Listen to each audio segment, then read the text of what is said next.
Welcome to the Screen the Screener College Basketball Podcast with your hosts, Mike Randall and Gus Kearns. Welcome in, listeners, to the Screen the Screener College Basketball Podcast, where we're always talking everything college hoops. You could have been anywhere else in the dial, but you chose to be here with us, Mike and Gus. And we appreciate that. Let's try a little micro episode and admire 10 beautiful things from the college basketball landscape this past week.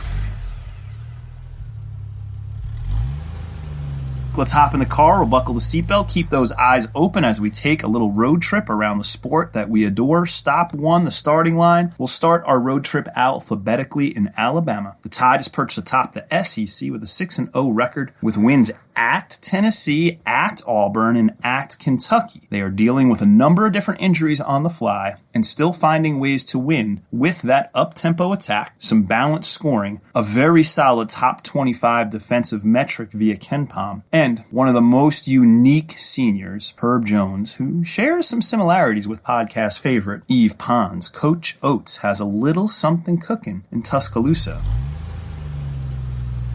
Stop 2, Hinkle Fieldhouse. Butler grabs an OT inside the Big East, which is always a grind, over a top 10 ranked Creighton team. And they did so when the Blue Jays were minus lead guard Marcus Zagorowski. Although Zeg isn't lighting up the box score with lotto-type numbers like last season, his value was on display in this matchup by his absence. Heal up, rest up, Zeg.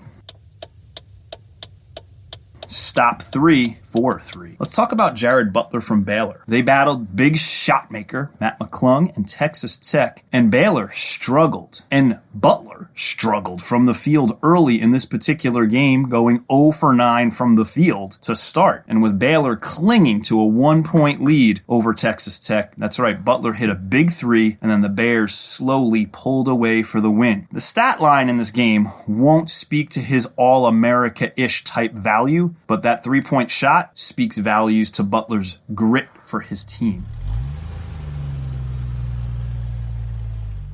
Stop 4. Let's take time to admire. And the thing we have to admire is definitely in Spokane. The Zags keep it rolling, downing a talented Pepperdine team and the usual nag in conference, that is St. Mary's. This Zags offense is really something special and humming at all levels, even with some foul trouble in both of those games. The tempo they force, followed by the high efficiency that they shoot with, is truly something to admire this particular season. You see, you expect a conscience to say no to things that taste extra good, but not anymore.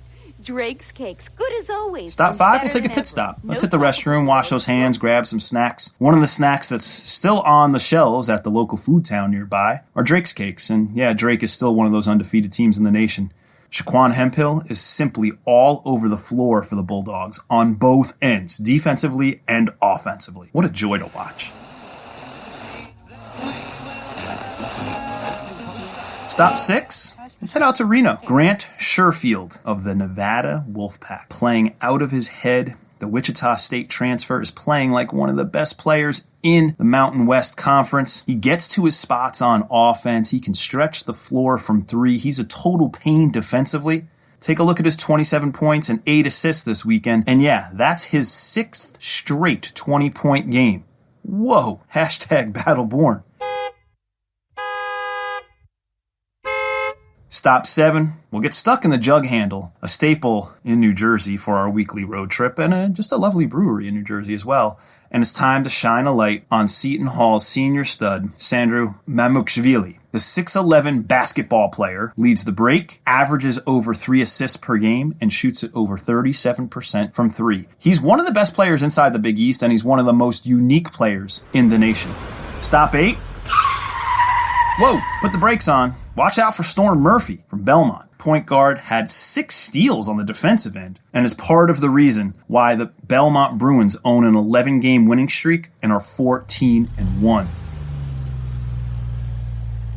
Stop 9. I'm just really thankful that we get to view and listen, even if it's late night, to UCLA out in the Pac-12. They are finding sustained success minus senior difference maker Chris Smith. The Bruins are currently leading the Pac-12 and quietly have a top 10 offense via KenPom. Tiger Campbell is really taking care of the ball and has nearly a 4-to-1 assist-turnover ratio. Cue Bill Walton. And we'll finish up our road trip with our final beauty, and it belongs to Isaiah Wong of Miami. We'll head down south. With Chris Lykes still healing up, Wong owns a large ownership of the Hurricanes' game plan, especially on offense, and played on par or even above both Carlik Jones and David Johnson in the 78-72 upset win over a ranked Louisville team. Wong put up 30 points, 7 boards, and 6 assists. Just another Jersey tough guard doing big things. Hey, thanks for joining the Screen the Screener College Basketball Podcast on a little road trip around the sport that we love and adore. Mike and I will catch up with you before you know it. Please give the podcast a follow over at SDS Podcast, Efficiency of Keystrokes, of course, on Twitter. Cheers, Salancha, Ratulanza.